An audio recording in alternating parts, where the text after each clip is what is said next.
दोस्तों, welcome back to take साथी। आज के इस इनकम टैक्स डोज के वीडियो में हम लोग बात करने वाले हैं इनकम टैक्स में एक बार फिर से ड्यू डेट्स को एक्सटेंड कर दिया गया है। यहाँ पे प्रेस रिलीज जारी की गई है सेंट्रल गवर्नमेंट के द्वारा। तो इस प्रेस रिलीज को आज हम डिस्कस करने वाले हैं, जिसके अंदर न केवल आपकी ITR की ड्यू डेट एक्सटेंड की गई है बल्कि TDS की ड्यू डेट्स भी एक्सटेंड की गई है। ATC के अंदर जो इन्वेस्टमेंट करना है उसकी भी ड्यू डेट एक्सटेंड की गई है। सेक्शन 54 के अंदर जो इन्वेस्टमेंट करना है, अगर आपको कैपिटल गेन हुआ है तो उसकी भी ड्यू डेट यहाँ पे गवर्नमेंट ने एक्सटेंड की है। तो इनकम टैक्स डिपार्टमेंट की तरफ से ये नई प्रेस रिलीज अभी जारी की गई है। तो आइए देख लेते हैं कि इनकम टैक्स के अंदर क्या क्या नए बदलाव हुए हैं, बड़े चेंजेस हुए हैं। अगर आप भी जानना चाहते हैं इन सारे चेंजेस के बारे में तो आप इस वीडियो को पूरा एंड तक देखिए। साथ में इस वीडियो को मैक्सिमम लोगों के साथ आप शेयर कीजिए ताकि उनको भी अपडेट मिल सके, और ज़्यादा से ज़्यादा मेरे वीडियो को लाइक कीजिए ताकि मुझे भी मोटिवेशन मिले और ऐसे ही लेटेस्ट अपडेट मैं आप सभी के लिए बनाती रहूं। और चैनल को सब्सक्राइब कर लीजिए, टेक साथी को सब्सक्राइब करने के साथ साथ बेल आइकन को प्रेस कर दीजिए ताकि ऐसे ही लेटेस्ट वीडियोस के नोटिफिकेशन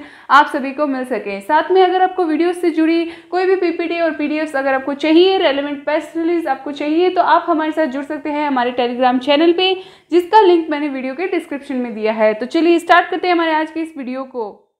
आप देख पा रहे हैं ये है वो प्रेस रिलीज जो कि अभी डिपार्टमेंट की तरफ से जारी की गई है, CBDT के द्वारा इशू की गई है। इसके अंदर कोविड-19 को लेके जो पहले भी स्टैट्यूटरी रिलीफ यहाँ पे दी गई थी गवर्नमेंट की तरफ से, एक बार फिर से इसे रिलैक्सेशन जो है यहाँ पे दिया गया है। और इसके अंदर जो रिलैक्सेशन का जो नोटिफिकेशन है वो जल्द ही गवर्नमेंट की तरफ से जारी कर दिया जाएगा। और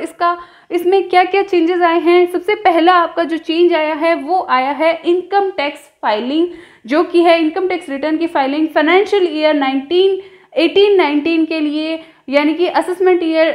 19-20 के लिए आपकी ड्यू डेट जो पहले थी 30 जून, वो आपकी गवर्नमेंट ने एक्सटेंड करके अब जो है जुलाई कर दी है, 31 जुलाई 2020। उसके बाद आपका जो इनकम टैक्स का रिटर्न आपको फाइल करना है फाइनेंशियल ईयर 19-20 के लिए, कैसे फाइल करना है उसके लिए ऑलरेडी मेरे चैनल पे वीडियो अवेलेबल है कि फाइनेंशियल ईयर 19-20, असेसमेंट ईयर 2021 के लिए सैलरीड क्लास पर्सन के लिए, चाहे वो स्मॉल बिजनेसमैन हो जिनको ITR 4 फाइल करना है, या आपके पेंशनर हैं, तो उनके लिए मेरे चैनल पे ऑलरेडी वीडियो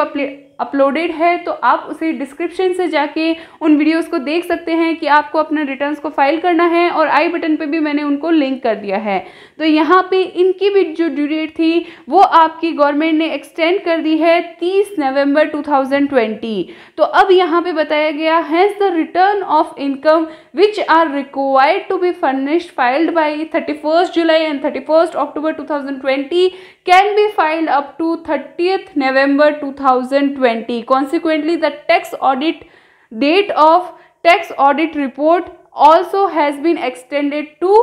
31 अक्टूबर 2020। तो 31 अक्टूबर तक आपकी टैक्स ऑडिट की ड्यू डेट एक्सटेंड की गई है, जो कि थी पहले आपकी 30 सितंबर। उसके बाद आपकी जो रिटर्न्स आपको फाइल करने थे 31 जुलाई और 31 अक्टूबर तक, उनकी ड्यू डेट गवर्नमेंट ने एक्सटेंड करके 30 नवंबर कर दी है। उसके बाद यहाँ पे स्मॉल और मिडिल क्लास के जो टैक्स पेयर्स हैं उनको यहाँ पे रिलीफ देने के लिए गवर्नमेंट ने जो यहाँ पे उनके लिए रिलैक्सेशन दिया है वो दिया है आपके सेल्फ असेसमेंट टैक्स के पेमेंट का। इसमें गवर्नमेंट ने बताया in case the payer whose self assessment tax liability up to 1 lakh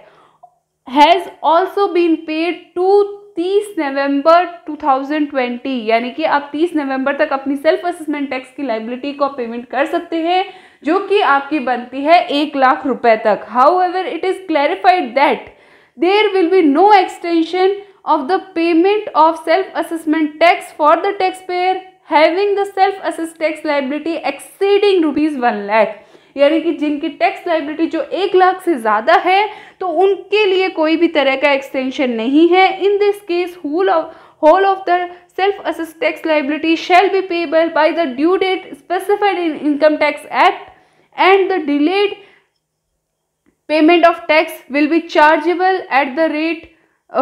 interest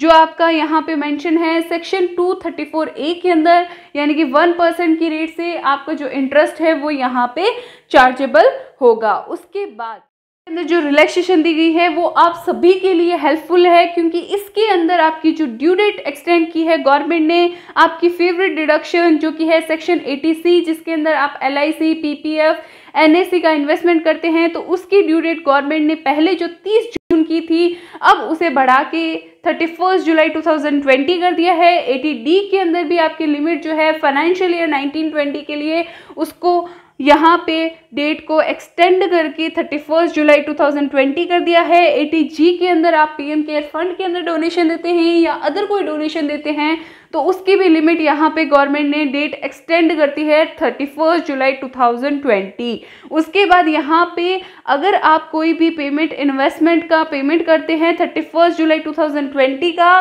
तो आप उस डिडक्शन को यहाँ पे फाइनेंशियल ईयर 1920 के लिए क्लेम कर सकते हैं। उसके बाद बात आती है कैपिटल गेन की। तो कैपिटल गेन अगर आपको होता है और उसके लिए आप कोई इन्वेस्टमेंट करते हैं, कंस्ट्रक्शन करते हैं या परचेज करते हैं कोई भी बेनिफिट डिडक्शंस के लिए जो कि कैपिटल गेन के अंदर आपको सेक्शन 54 to 54GB के अंदर मिलती है, तो वो आप यहाँ पे इन्वेस्टमेंट इसकी ड्यू डेट जो है वो गवर्नमेंट ने इन्वेस्टमेंट की, कंस्ट्रक्शन की, परचेज की, वो आपकी 30 जून थी पहले इसकी डेट, अब इसे गवर्नमेंट ने बढ़ा के 30 सितंबर 2020 कर दिया गया है। और इसके अंदर अगर आप कोई इन्वेस्टमेंट करते हैं 30 सितंबर तक,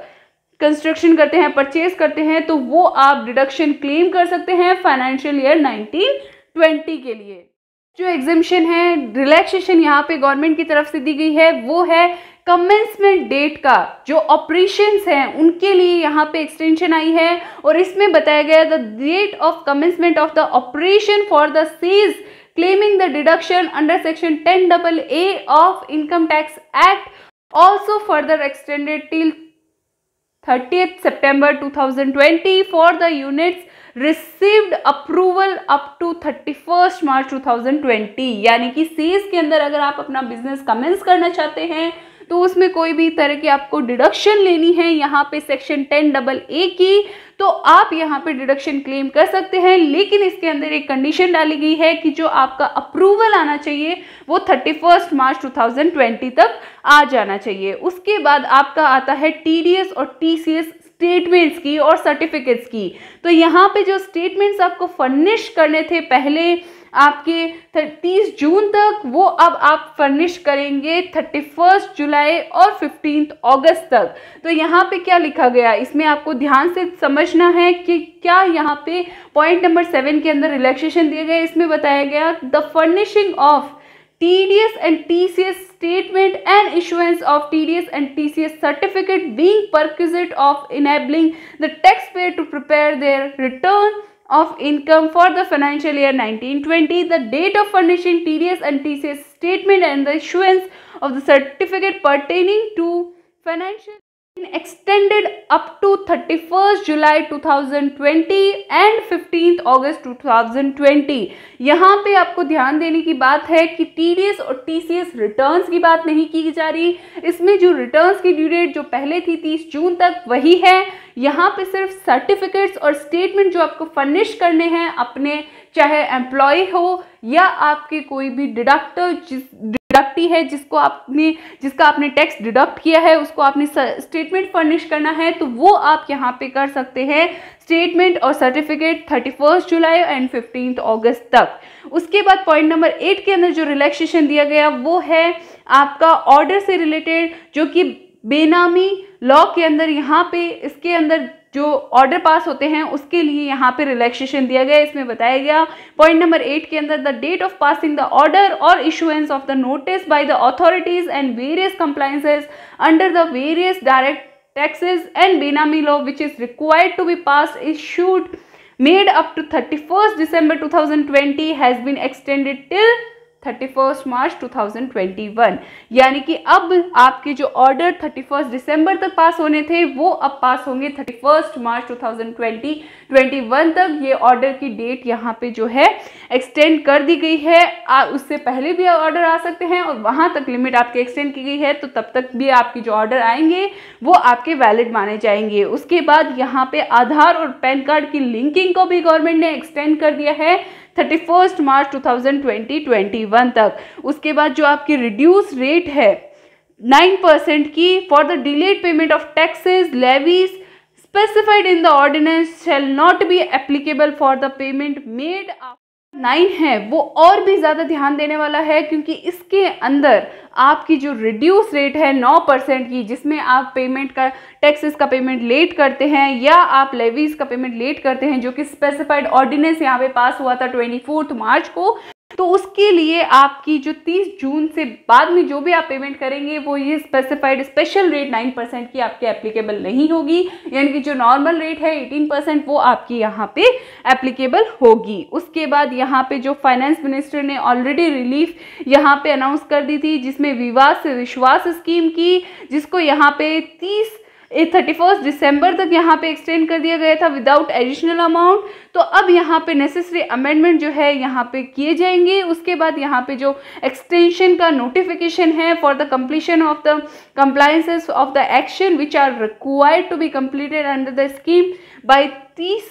December 2020 to 31st December 2020, hence the date of furnishing declaration and passing the order under the scheme stand extended to 31st December 2020। तो यहाँ पे जो आपकी विवाद से विश्वास स्कीम का ऑर्डर है वो आपका 31 दिसंबर 2020 तक आप इसे डिक्लेरेशन जो है वो यहाँ पे दे सकते हैं। उसके बाद आपका डेफरमेंट यहाँ पे जो इम्प्लीमेंटेशन है, आपकी न्यू प्रोसीडियर जो अप्रूवल है, रजिस्ट्रेशन हो गया या नोटिफिकेशन हो गया 1023C 12AA 35 सेक्शन 80G के अंदर, तो वो आपका यहाँ पे जो प्रेस रिलीज जारी की गई थी 8 मई को फ्रॉम 1 जून टू 1 अक्टूबर, तो यहाँ पे